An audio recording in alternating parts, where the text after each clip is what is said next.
بسم اللہ الرحمن الرحیم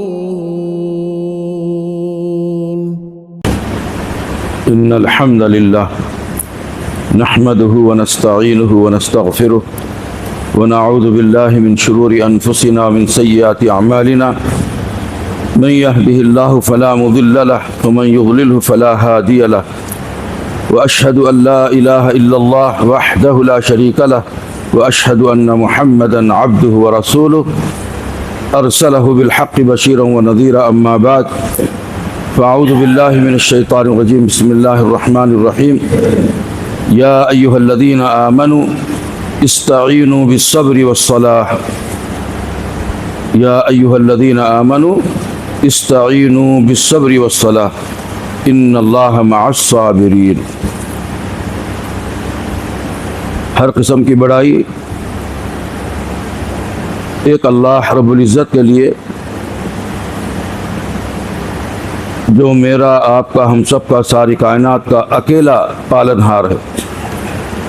درود و سلام ہم سب کے پیارے پیارے نبی جناب محمد رسول اللہ صلی اللہ علیہ وسلم پر۔ اللہم صلی علی محمد وعلی آل محمد کما صلیت علی ابراہیم وعلى آل إبراهيم إنك حميد مجيد۔ اللهم بارك على محمد وعلى آل محمد كما باركت على إبراهيم وعلى آل إبراهيم إنك حميد مجيد۔ میرے مومن بھائیوں، میرے مومن مسلمانوں، الحمدللہ ثم الحمدللہ، آج میں آپ کے بیچ اپنے آپ کو پا کر، مومنوں کے درمیان پا کر خوشی محسوس کر رہا ہوں۔ اللہ کے نبی نے زبان نبوت سے یہ اعلان کیا ہے کہ جو نماز فجر میں حاضر ہوتا ہے، جو نماز فجر پڑھتا ہے، جو نماز فجر ادا کرتا ہے، وہ مومن ہے۔ الحمدللہ آپ سب مومن ہیں، ہم سب مومن ہیں۔ اللہ تعالیٰ میں حیات اسی طرح ہمیں نماز فجر جماعت کے ساتھ اللہ کے گھر میں ادا کرنے اور دیگر نمازوں کی پابندی کرنے کی توفیق عطا فرمائے۔ ربی جعلنی مقیم الصلاۃ ومن ذریتی ربنا وتقبل دعا۔ میں نہیں سمجھا کہ اتنی کثیر تعداد میں نماز فجر میں اس مسجد میں، مسجد سلفیہ نظام آباد تلنگانہ میں حاضر ہوتے ہیں۔ بہت خوشی کی بات ہے۔ اس کا مطلب یہ ہے کہ نظام آباد مومنوں سے بھرا ہوا ہے۔ جی ہاں، نماز فجر پڑھنا یہ مومن ہونے کی دلیل ہے۔ نماز فجر سے غائب رہنا، نماز فجر سے پیچھے رہنا، یہ نفاق کی علامت ہے۔ پیارے نبی نے فرمایا، نام کے مسلمان دو نمازوں سے پیچھے رہتے ہیں۔ دو نمازیں نام کے مسلمان پیچھے رہتے ہیں، ان پر نماز فجر بھاری معلوم ہوتا ہے۔ ایک ہے نماز فجر اور دوسری ہے نماز عشاء۔ یعنی منافق ہیں وہ شخص جو نماز فجر میں حاضر نہیں ہوتے ہیں، یا تاخیر سے پڑھتے ہیں، یا سستی کاہلی سے پڑھتے ہیں۔ اسی طرح نماز عشاء میں بھی منافق پیچھے رہتا ہے، اس کو بھاری سمجھتا ہے۔ مومن جو واقعتاً حقیقی مسلمان ہوتا ہے، اس کے لیے اللہ کی عبادت آسان ہو جاتی ہے۔ نماز پڑھنا، روزہ رکھنا، زکوٰۃ ادا کرنا، حج بیت اللہ ادا کرنا، چھوٹی بڑی نیکی کرنا مومن کے لیے بالکل آسان ہے۔ بس مومن بننا شرط ہے، اپنے آپ کو مومن بنانا چاہیے۔ جب ہم حقیقی معنوں میں مومن بن جائیں گے تو ساری چیزیں آسان ہو جاتی ہیں، اور اللہ تعالیٰ دنیا میں پاکیزہ زندگی، عزت والی زندگی، صاف ستھری زندگی عطا کرتا ہے۔ کس کو؟ مومنوں کو۔ جی ہاں میرے دوستوں، میرے بھائیوں، اللہ رب العزت کا اعلان ہے، جو حقیقی معنی میں مومن و مسلمان ہے، اس کے لیے دنیا کی زندگی پاکیزہ، صاف ستھری، عزت والی ہو جاتی ہے۔ کیوں؟ ہم نے نماز فجر کی عزت کی ہے۔ کیوں ہم نے نمازوں کی عزت کی ہے؟ نمازوں کی عزت کرنا، نماز فجر کی عزت کرنا، گویا کہ اللہ کی عزت کرنا ہے، اللہ کی مدد کرنا ہے۔ جی ہاں، ان تنصر اللہ ینصرکم، اگر تم اللہ کی مدد کرو گے۔ اللہ کی مدد کیا مطلب ہے؟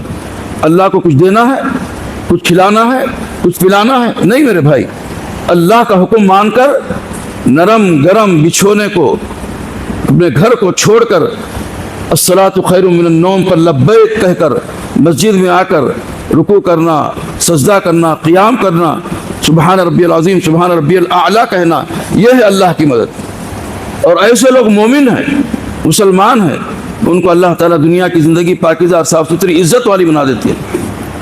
اللہ نے فرمایا من عمل صالحا من ذکر او انثى وهو مومن، دیکھیے یہاں پہ کیا کہا، من عمل صالحا من ذکر او انثى، مرد ہو کہ عورت نیک اعمال کرتے ہیں وہ مومن۔ جی ہاں، اور میں آپ سے پوچھتا ہوں فجر کی نماز سے بہتر کون سی نیکی ہے؟ نماز فجر سے بڑھ کر کون سی بڑی نیکی ہو سکتی ہے؟ لا الہ الا اللہ محمد رسول اللہ کے اقرار کرنے کے بعد نماز اونچی عبادت ہے، بڑی عبادت ہے، اور ہم نے نماز فجر پڑھی ہے، اور قرآن کہتا ہے من عمل صالحا من ذکر او انثى وهو مومن، جو نماز فجر ادا کرتا ہے وہ مومن ہے، جو نیک اعمال کرتا ہے وہ مومن ہے، چاہے مرد ہو کہ عورت۔ اللہ گارنٹی دے رہا ہے، عرش والا گارنٹی دے رہا ہے، ہم سب کو پیدا کرنے والا گارنٹی دے رہا ہے۔ اللہ سے بڑھ کر کوئی سچا ہو سکتا ہے؟ اللہ سے بڑھ کر کوئی سچا ہو سکتا ہے؟ اللہ سے بڑھ کر کسی کی بات سچی ہو سکتی ہے؟ ہرگز نہیں۔ اللہ خود کہتا ہے میرے سے اچھا، مجھ سے سچا کوئی نہیں ہو سکتا ہے۔ ومن اصدق من اللہ قیلا ومن اصدق من اللہ حدیثا، مجھ سے بڑھ کر، اللہ کہتا ہے اللہ سے بڑھ کر کون سچا، اللہ سے بڑھ کر کس کی بات سچی ہوتی ہے؟ تو لہذا اللہ گارنٹی دے رہا ہے کہ جو نماز فجر اور دیگر نماز پابندی کے ساتھ ادا کرتا ہے وہ مومن ہے، جو نیک اعمال کرتا ہے مومن ہے۔ فَلَنُحْيِيَنَّهُ حَيَاةً طَيِّبَةً، تاکید کے ساتھ، نون تاکید کے ساتھ، ہم البتہ اس کی زندگی کو پاکیزہ، صاف ستھری، عزت والی، بغیر دھبے کے بنا دیں گے۔ کوئی دھبا نہیں ہوگا، اس کا دل صاف ہوگا، اس کا دماغ صاف ہوگا، اس کا خون صاف ہوگا، اس کا پورا وجود صاف ہوگا، پاکیزہ ہوگا۔ فَلَنُحْيِيَنَّهُ حَيَاةً طَيِّبَةً، اللہ اکبر۔ کاش کے سارے ہی مومن بن جاتے، کاش کے سارے ہی پکے سچے مسلمان بن جاتے، پھر کیا حال ہوتا؟ نظام آباد کا نقشہ ہی بدل جاتا، تلنگانہ کا نقشہ ہی کچھ اور ہوتا، ہندوستان کا نقشہ ہی کچھ اور ہوتا، اور تو اور دنیا کا نقشہ کچھ اور ہوتا۔ اللہ کی قسم، نماز میں وہ طاقت ہے۔ ابھی شیخ نے جو آیتیں پڑھی ہے شروع میں، یا ایھا الذین آمنوا استعینوا بالصبر والصلاۃ، اللہ سے ہیلپ، اللہ سے مدد، اللہ کی نصرت نماز کے ذریعے سے مانگو۔ ہاں، جنگ بدر میں آپ چلے جائیں گے، نقشہ سامنے رکھیے، اللہ کے نبی صلی اللہ علیہ وسلم مٹھی بھر جماعت کو لے کر مقام بدر پہنچ گئے، نبی سجدے میں گر گیا، نبی سجدے میں گر پڑا بھائی، کہا کہ اے اللہ مٹھی بھر جماعت کو لے کر آ گیا ہوں، اگر آج یہ ناکام ہو گئی پھر دنیا میں تیرا نام لینے والا نہیں ہے۔ سجدہ، گر پڑے نبی صلی اللہ علیہ وسلم، اتنا لمبا سجدہ کیا کہ ابو بکر کو آنا پڑا کہ کہا اے اللہ کے رسول، میرے ماں باپ آپ پر قرآن ہو جائے، سجدے سے سر اٹھائیے، اللہ ہمیں ضرور کامیابی دے گا۔ راوی کہتا ہے جب اللہ کے رسول نے سجدے سے سر اٹھایا، دیکھا کہ جہاں سجدہ تھا وہ پوری زمین گیلی ہو گئی، رو رو کر اللہ کے رسول نے سجدے میں دعا کیا تھا۔ تب جا کر جنگ بدر میں ہزاروں کی تعداد میں صحابہ کرام کو کامیابی ملی سجدے کی بنا پر۔ اسی لیے کہا گیا اے مسلمانوں، اے مومنوں، زیادہ سے زیادہ سجدہ کرتے رہو، کثرت سے سجدہ کرو، اس لیے کہ بندہ اللہ کے قریب حالت سجدہ میں ہوتا ہے۔ سبحان اللہ بحمدہ، اللہ کے قریب بندہ حالت سجدہ میں ہوتا ہے۔ جب اللہ حالت سجدے میں بندے کے قریب ہوتا ہے اور بندہ اللہ کے قریب ہوتا ہے، جب دعا کرتا ہے، جب پکارتا ہے اللہ تعالیٰ کو، اللہ تعالیٰ اس کی پکار کو ضرور سنتا ہے۔ تو لہذا میرے محترم دوستو، میرے بھائیو، نماز فجر پڑھنے والے مومن ہیں۔ اللہ کا شکر ہے کہ ہم مومن ہیں۔ دعا کریں ربی جعلنی مقیم الصلاۃ ومن ذریتی ربنا تقبل دعا، یا اللہ مجھے، میری اولاد کو، میری پوری نسل کو الی یوم القیامہ نمازی بنانا۔ اللہم آمین۔ اور نماز فجر کتنی اہمیت کی حامل ہے، کتنی اہمیت کی حامل ہے کہ پیارے نبی نے فرمایا نماز فجر کی جو فرض رکعت ہے اس کو تو کیا کہنے ہیں، اس کے تو کیا کہنے ہیں، 2 رکعت سنت نماز فجر سے پہلے مومن 2 رکعت سنت ادا کرتا ہے۔ نبوت کی زبان نے اللہ نے فرمایا, نبوت کی زبان سے اعلان کروایا کہ اے مومنوں اور رکوع کرنے والوں, قیام کرنے والوں, سجدہ کرنے والوں, تمہیں پتہ بھی ہے یہ 2 رکعت کی اہمیت کیا ہے, اللہ کے پاس اس کی قیمت کیا ہے. فرمایا دنیا, کائنات اور دنیا میں جتنی چیزیں ہیں ان تمام سے زیادہ قیمتی نماز فجر کی 2 رکعت ہے. سنت ہے, فرض نہیں. سنت کی اہمیت بتائی جا رہی ہے تو فرض کا کیا عالم ہوگا, فرض کا کیا اہمیت ہوگی, فرض کی کیا اس کی میرے دوستو قدر ہوگی اللہ کے نگاہ میں. تو لہذا میں کہتا ہوں کہ جو نماز فجر ادا کرتا ہے, نماز فجر کی 2 رکعت سنت ادا کرتا ہے, ساری کائنات میں سب سے بڑا مالدار ہے, وہ سب سے قیمتی چیز اللہ نے اس کو عطا کی ہے. تو لہذا نمازوں کی پابندی, بالخصوص نماز فجر کی پابندی, یہ مومن ہونے کی دلیل ہے, مسلمان ہونے کی دلیل ہے. اللہ ہم سب کو 5 وقتہ نماز باجماعت ادا کرنے کی توفیق عطا فرمائے. ربی جعلنی مقیم الصلاۃ ومن ذریتی ربنا وتقبل دعا. اس دعا کو ورد کریں, کثرت سے پڑھیں. ابراہیم نے یہ دعا کی ہے, ابراہیم خلیل نے یہ اللہ سے مانگی ہے. میرے محترم بزرگوں, میرے محترم نوجوانوں, میں مبارکبادی دیتا ہوں کہ آپ نے نماز فجر میں حاضر ہو کر مومن ہونے کا ثبوت دیا ہے. اس طرح تمام مسلمانوں کو چاہیے کہ نماز فجر میں حاضر ہو کر وہ مومن ہونے کا ثبوت دے. کم از کم اپنے آپ کو اہل الحدیث کہنے والے, ان کی نماز فجر نہیں چھوٹنی چاہیے, ہرگز نہیں چھوٹنی چاہیے. کوئی بھی نماز نہیں چھوٹنی چاہیے, لیکن خاص طور سے نماز فجر کسی بھی حال میں نہیں چھوٹنی چاہیے. جماعت سے مسجد میں ادا کرنی چاہیے. اگر وہ واقعتاً اپنے آپ کو اہل الحدیث کہتا ہے. اہل حدیث کا مطلب یہ ہے قرآن والا, اہل حدیث کا مطلب یہ ہے حدیث والا, اہل حدیث کا مطلب یہ ہے اللہ والا, اہل حدیث کا مطلب یہ ہے نبی کا دوست, نبی کا ساتھی. جی ہاں, اللہ تعالی ہم سب کو نمازی بنائے. میرے محترم دوستو, میرے بھائیو, 5 وقتہ نماز کی بڑی اہمیت ہے, نمازوں کی بڑی اہمیت ہے. اللہ تعالیٰ نے مجھے اور آپ کو نماز پڑھنے کا حکم دیا ہے. اقیم الصلاۃ, اقیم الصلاۃ, اقیم الصلاۃ. نماز کو قائم کرو, نماز کو قائم کرو, نماز کو قائم کرو. ہزاروں مرتبہ اللہ تعالیٰ نے قرآن میں اور حدیث میں یہ لفظ نازل کیا ہے, یہ لفظ اتارا ہے. نبی نے فرمایا ہے نماز کو قائم کرو, نماز کو قائم کرو.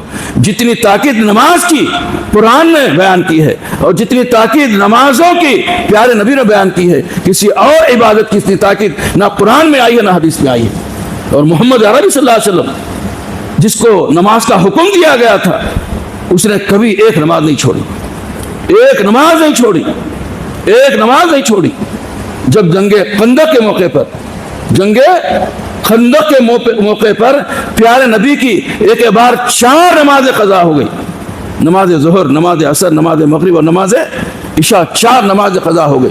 اللہ کو بہت تکلیف ہوئی, اللہ کے رسول کو بہت تکلیف ہوئی. اللہ کے نبی نے بد دعا دی.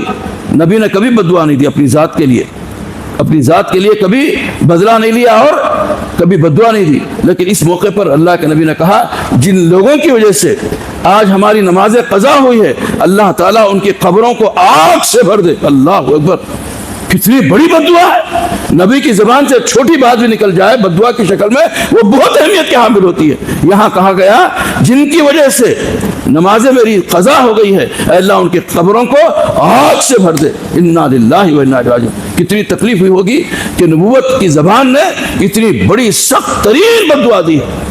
اور اگر ہم مسلمان کہنے والے نماز فجر سے پیچھے رہ جائیں, غائب رہ جائیں, تو ہمارا حشر, ہمارا انجام کیا ہوگا؟ لہذا غور و فکر کرنا چاہیے, توبہ استغفار کرتے رہنا چاہیے, نمازوں کی پابندی کرتی رہنی چاہیے, اور نماز فجر میں بلا ناغہ نماز فجر میں مسجد میں حاضر ہونا چاہیے. ہاں کبھی کبھار سالوں میں مرتبہ تاخیر ہو گئی یہ اور بات ہے, لیکن کبھی نہیں ہونی چاہیے, کبھی نہیں ہونی چاہیے. الحمدللہ میں آپ کے سامنے ہوں, فخر اور غرور کی بات نہیں ہے, میری کبھی نماز نہیں چھوٹتی ہے, کبھی نہیں چھوٹتی ہے. اللہ فخر سے غرور سے بچائے. میری نماز کبھی نہیں چھوٹتی ہے. بھائی نہانے کا موقع ہے, نہا لیجیے, آپ آدھا گھنٹہ پہلے نہا لیجیے اٹھ کر.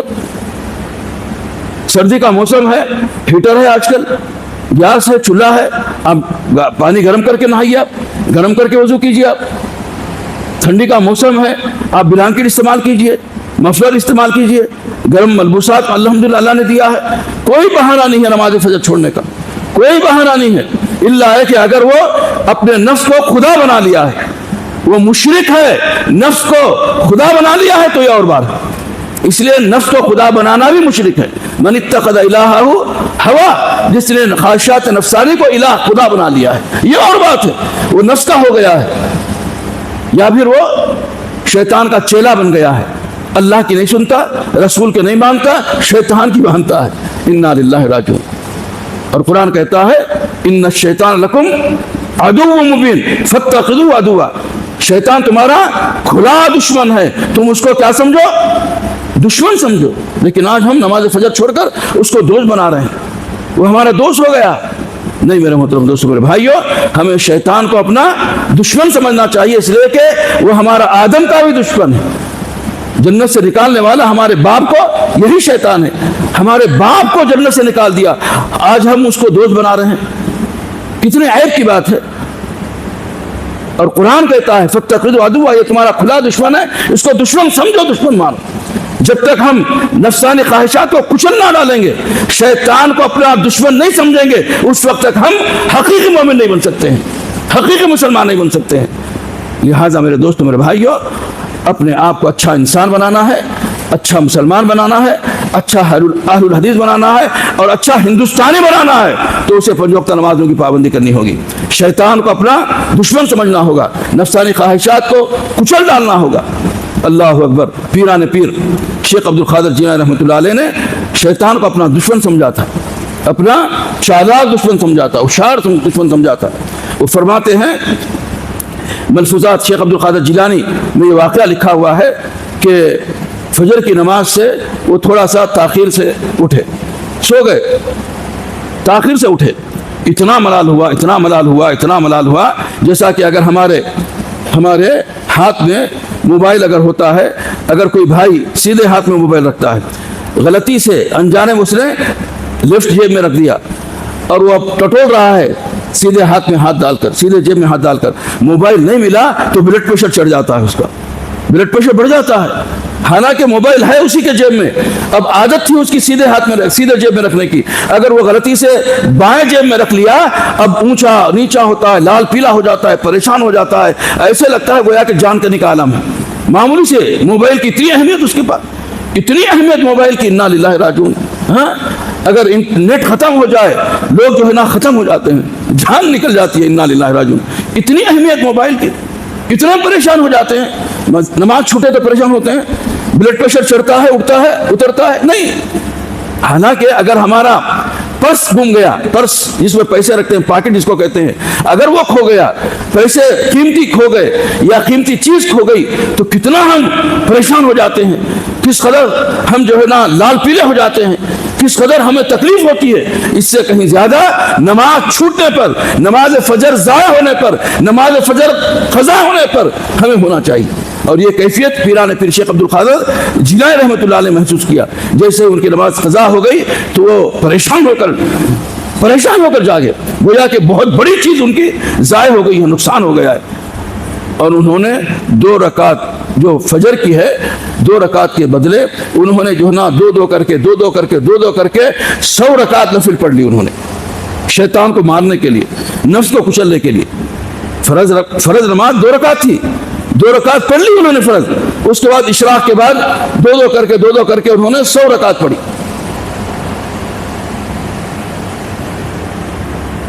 اگلے دن دیکھا کوئی پیر دبا رہا ہے, دوسرے دن دیکھا کوئی پیر دبا رہا ہے نماز فجر سے پہلے. پوچھا کون ہے, کیا بات ہے؟ بولے اے شیخ عبد القادر اٹھو, نماز کا ٹائم ہو گیا ہے. بولے تو کون ہے؟ بولے میں شیطان ہوں. تو تیرا کام نماز کے لیے جگانا ہے, نماز کے لیے سلانا ہے. تو شیطان نے کہا میں نے تجھے ایک دن سلا دیا, 2 رکعت کے بجائے تو نے 100 رکعت پڑھ لی, بہتر یہ ہے کہ تو اٹھ کر جو ہے نا 2 رکعت پڑھ لے. دیکھ رہے ہیں, شیطان کو دشمن بنانا یہ ہوتا ہے. ہاں, تو لہذا میرے دوستو, میرے بھائیو, نماز فجر کی بڑی اہمیت ہے. خود بھی نماز فجر کو سمجھنا ہوگا, اور اپنی بیوی بچوں کو بھی نماز فجر کی اہمیت بتلانی ہوگی. واللہ اب تاریخ اسلام پڑھیں گے, پہلے کی جو خواتین تھی, پہلے کی جو عورتیں تھیں, 5 سال بچے کو فجر کے لیے جگاتی تھی, اور گھر کے باہر کر کے جو ہے نا لاک کر دیتی تھی, دروازہ بند کر دیتی تھی. ہاں, اندر سے دروازہ بند کر دیا, 5 سال کے بچوں کو باہر کر دیا. وہ بچہ روتا روتا روتا روتا روتا روتا روتا وہیں بیٹھا رہتا. پھر اگلے دن ایسے ہی کرتی, پھر اگلے دن ایسے ہی کرتی. سامنے مسجد ہے, بچہ روتا روتا روتا روتا پھر گیا مسجد میں نماز پڑھ کے آ گیا. اس طرح سے عادت بن گئی اس کی, پھر وہ زندگی بھر جو ہے نا نمازی بن گیا. ایسی تھی ہماری آنکھیں, ایسی تھی ہمارے ماں باپ ایسے تھے. اور حقیقی ماں باپ, سچے ماں باپ کون ہیں؟ جو اپنی اولاد کو نمازوں کا حکم دیتے ہیں, نمازوں کی تاکید کرتے ہیں, نماز پڑھواتے ہیں. حقیقی دوست یہ ہے. یہ جو آج کل اسکول کے لیے, ٹیوشن کے لیے کان پکڑتے ہیں اور بھیجتے ہیں, نمازوں سے دور رکھتے ہیں, یہ دوست نہیں ہے ماں باپ, یہ حقیقی ماں باپ نہیں ہے. یہ دوست نہیں ہے ان کے, دشمن ہیں ان کے. اگر حقیقی ماں باپ ہوتے تو نماز فجر کے لیے بھی جگاتے. جس طرح ٹیوشن کے لیے ناراض ہوتے ہیں کہ ٹیوشن نہیں گیا تو آج تجھے کھانا نہیں دوں گی میں, بولتے نہیں بولتے ہمارے پاس, تو نماز فجر کے لیے کیوں نہیں جگاتے؟ نماز فجر کے لیے اس طرح کیوں نہیں بھیجتے آپ؟ اور اللہ نے کہا یا ایھا الذین آمنوا قوا انفسکم واہلکم نارا, اپنے آپ کو, اپنے گھر والوں کو, بیوی بچوں کو آگ سے بچا لو. ایک بزرگ نے, سفیان سوری رحمۃ اللہ علیہ جو تابعی تھے, انہوں نے کہا, ایک ماں سے پوچھا کہ تو اپنے بیٹے کو نماز کے لیے کیوں نہیں بھیجتی ہے, اپنے بیٹے کو نماز کے لیے کیوں نہیں جگاتی ہے؟ تو ماں نے کہا کہ میں جگاتی ہوں لیکن وہ نہیں اٹھتا ہے, میں اس کو اٹھاتی ہوں لیکن وہ نماز فجر کے لیے نہیں جاگتا ہے, سستی برتتا ہے, نہیں جاگتا ہے. امام سفیان سوری نے کہا اچھا بتا تو کہ اگر تیرے گھر میں آگ لگ جائے, تیرا بچہ اس کمرے میں, اس گھر میں آرام کر رہا ہے, تو کیسے جو ہے نا اس کو بچاتی ہے اپنے بچے کو؟ کیسے بچائے گی تو اپنے بچے کو؟ کیا مرنے دے گی, جلنے دے گی؟ کہا نہیں, اللہ کی قسم, میرے لاڈلے کو میں اپنے آپ کو آگ میں جھونک کر اپنے بیٹے کو بچاتی ہوں. اللہ اکبر. کہا اسی طرح جو ہے نا نماز فجر کے لیے آخرت کی آگ سے لیے بچانا ہے. تو میرا محترم دوست, میرے بھائیو, نماز کو ہلکا مت سمجھو اور نماز فجر کو بہت زیادہ اہمیت دو. نماز فجر کی پڑھنا یہ مومن کی علامت ہے. پڑھیں گے نا انشاءاللہ تعالی. اس کے لیے 2-3 نسخے بتا کر اپنی بات کو ختم کرتا ہوں. بہترین نسخہ یہ ہے کہ رات میں اول وقت سو جائیں, رات میں جلدی سو جائیں. ویسے حدیث میں آیا رات میں عشاء کے بعد بات کرنا ثابت نہیں حدیث ہے, الا کہ کوئی ضروری بات چیت ہو. آئی سمجھ میں نہیں آئی؟ عشاء کے بعد بات چیت کرنا یہ حدیث سے منع ہے, الا کہ کوئی ضروری بات چیت ہو. صحابہ اکرام, انبیاء رات میں جلدی سوتے تھے اور فجر میں جلدی اٹھ جاتے تھے, تہجد کے لیے اٹھ جاتے تھے. اور جو شخص نماز عشاء کے بعد جلدی سو جاتا ہے اس کے لیے نماز فجر میں اٹھنا آسان ہو جاتا ہے. اٹھنے کی بھی ضرورت نہیں, خود جو ہے نا نیند اٹھا دیتی ہے, اٹھ جائے کافی سو گیا. اور آج ہم نے کیا کیا ہے, رات کو دن بنا لیا ہے, دن کو رات بنا لیا ہے. رات کے 1-1 بجے تک جاگ رہے ہیں, رات کے 2-2 بجے تک جاگ رہے ہیں, موبائل میں بیٹھے ہوئے ہیں, نیٹ لے کر بیٹھے ہوئے ہیں, دوستوں میں بیٹھے ہوئے ہیں, بیکار باتوں میں, لعنی چیزوں میں بیٹھے ہوئے ہیں. اب 1 بجے بستر پر جائیں گے, 2 بجے بستر پر جائیں گے, کیسے نیند آئے گی آپ کو بتائیے؟ اور کیسے جو ہے نا آپ کی نیند پوری ہوگی بتائیے؟ اب کیسے آپ جاگیں گے بتائیے؟ تو لہٰذا بہترین نسخہ یہ ہے کہ رات میں جتنے جلد ہو سکے آپ آرام کر لیں, سو جائیں. یہ عادت بنا لیں, یہ بہترین عادت ہے. اور رات میں 12-1 بجے سے پہلے سونا یہ جسم کے لیے فائدہ مند نیند ہے. جی ہاں, آپ جا کر پوچھ لیجئے ڈاکٹر سے, حکما سے, کہ 1 بجے کے اندر, عشاء کے بعد 12-1 بجے کے اندر سونا یہ جسم کے لیے راحت, سکون اور طاقت پہنچاتا ہے. اس کے بعد کا سونا جسم کو نقصان دیتا ہے. جی ہاں, اسی لیے قرآن نے کہا کہ رات میں کیا کرو, جلدی سو جاؤ. حدیث میں کہا جلدی سو جاؤ اور 1/3 رات باقی ہے, رات کے 3 حصے کرو, 2 حصے سو جاؤ اور 1 حصہ جاگو. اسی لیے قرآن نے کہا نا محمد صلی اللہ علیہ وسلم سے, یا ایھا المزمل قم اللیل الا قلیلا نصفہ او انقص. یہ قرآن کے الفاظ ہے, اے نبی رات کے آدھے پہر میں اٹھ جاؤ یا 3/3 رات میں اٹھ جاؤ. تو اس میں فائدہ ہے, تو لہٰذا رات میں جلدی سونا ہے. دوسرے نمبر پر رات کا کھانا مختصر کھانا ہے.